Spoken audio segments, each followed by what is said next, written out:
दुनिया के तेल कुएं उबल रहे हैं, ईरान धमकी दे रहा है, हॉर्मुज बंद करने की बात कर रहा है और इधर भारत खेल गया बड़ा गेम।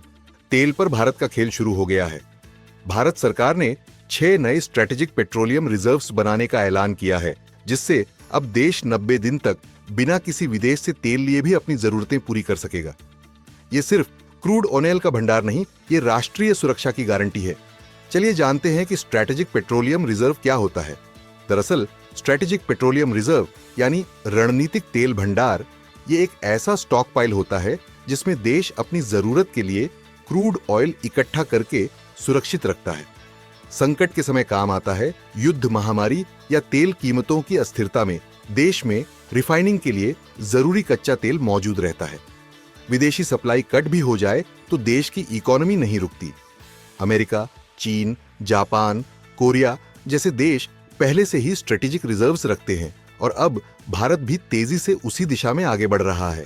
पश्चिम एशिया में एक चिंगारी से आग भड़क सकती है और वो आग भारत को सबसे पहले झुलसा सकती है। भारत अपनी 85% तेल जरूरतें आयात से पूरी करता है। 40% कच्चा तेल सऊदी, इराक, यूएई जैसे देशों से आता है और ये सारा तेल हॉर्मुज जलडमरू मध्य से होकर आता है। हाल ही में ईरान ने धमकी दी थी कि वो हॉर्मुज जलडमरू मध्य को बंद कर देगा। खास तौर पर अमेरिका द्वारा परमाणु ठिकानों पर हमलों के बाद इस जलमार्ग से दुनिया का 20% तेल गुजरता है और अगर ये बंद होता है तो तेल का तूफान पूरी दुनिया में मच सकता है। भारत सरकार ने तय किया है कि अब देश में 6 नए स्ट्रेटेजिक पेट्रोलियम रिजर्व्स बनाए जाएंगे। मिंट की रिपोर्ट के मुताबिक इंजीनियर्स इंडिया एलटीडी को डिटेल्ड फीजिबिलिटी रिपोर्ट तैयार करने का काम दे दिया गया है।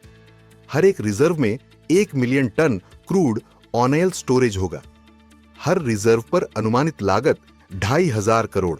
अभी भारत के पास कुल 5.3 मिलियन टन की एसपीआर क्षमता है, जो सिर्फ 9.5 दिन का बैकअप है। इन नए भंडारों के बाद यह बैकअप 90 दिन तक पहुंचाया जाएगा। चलिए अब बिना वक्त गंवाए जान लेते हैं कि कहां-कहां बनेंगे ये नए भंडार। दरअसल अभी तक जो जानकारी सामने आई है उसके अनुसार 2 लोकेशन लगभग तय मानी जा रही हैं। पहला Mangalore, Karnataka, special economic zone के पास। दूसरा बीकानेर, राजस्थान, नमक की गुफाओं में। बाकी 4 लोकेशन के बारे में कहा गया है कि ये देश की तटीय रेखाओं के पास होंगी या फिर बड़ी रिफाइनरियों के नजदीक, ताकि ट्रांसपोर्टेशन और रिफाइनिंग आसान हो। यानी ये भंडार न सिर्फ सुरक्षा देंगे बल्कि आर्थिक रूप से भी स्मार्ट निवेश होंगे। अब ये जान लेते हैं कि फायदा क्या होगा भारत को। दरअसल भारत को हर बार स्पॉट मार्केट से महंगे दामों पर तेल नहीं खरीदना पड़ेगा। तेल की कीमतों में उछाल या धमकी मिलने पर भारत को मिडिल ईस्ट या अमेरिका के सामने झुकना नहीं पड़ेगा। भारत लॉन्ग टर्म डील बेहतर शर्तों पर साइन कर सकता है क्योंकि उसके पास बैकअप मौजूद है। अचानक वैश्विक कीमतें बढ़ें तो भी देश को सीधा असर नहीं होगा। तेल भंडार भारत की रणनीतिक ताकत बढ़ाएंगे, बल्कि ये सिर्फ इकोनॉमिक नहीं, डिफेंस का भी सवाल है। दुनिया भर में तेल का खेल सिर्फ व्यापार नहीं, ये रणनीति, दबाव और युद्ध की तैयारी होती है।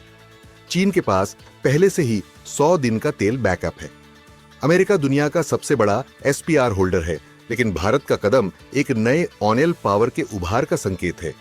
सऊदी और ईरान दोनों भारत को तेल निर्यात करते हैं, लेकिन अब भारत कीमत तय करने वालों में से एक बनना चाहता है, सिर्फ ग्राहक नहीं। भारत की ऊर्जा नीति अब 3 लेवल पर काम कर रही है। Strategic reserves, renewables, solar, wind, hydrogen और इंटरनेशनल टाई अप्स। रूस, यूएई, अफ्रीका के देशों से दीर्घकालिक डील, यानी तेल के साथ साथ भारत अपनी लॉन्ग टर्म एनर्जी सिक्योरिटी पर भी काम कर रहा है। खैर, दुनिया की अर्थव्यवस्था का इंजन चलता है तेल से और भारत अब सिर्फ इंजन नहीं, ड्राइवर बनने की तैयारी में है। स्ट्रेटेजिक ऑयल रिजर्व्स भारत के लिए केवल बैकअप नहीं, बल्कि ये ग्लोबल क्राइसिस शील्ड है। और जिस तरह से भारत ने 6 नए भंडारों का ऐलान किया है, दुनिया समझ गई है कि अब इंडिया सिर्फ मोलभाव नहीं करेगा, शर्तें रखेगा। आपको क्या लगता है, क्या भारत को और भी बड़े स्तर पर एसपीआर बनाने चाहिए?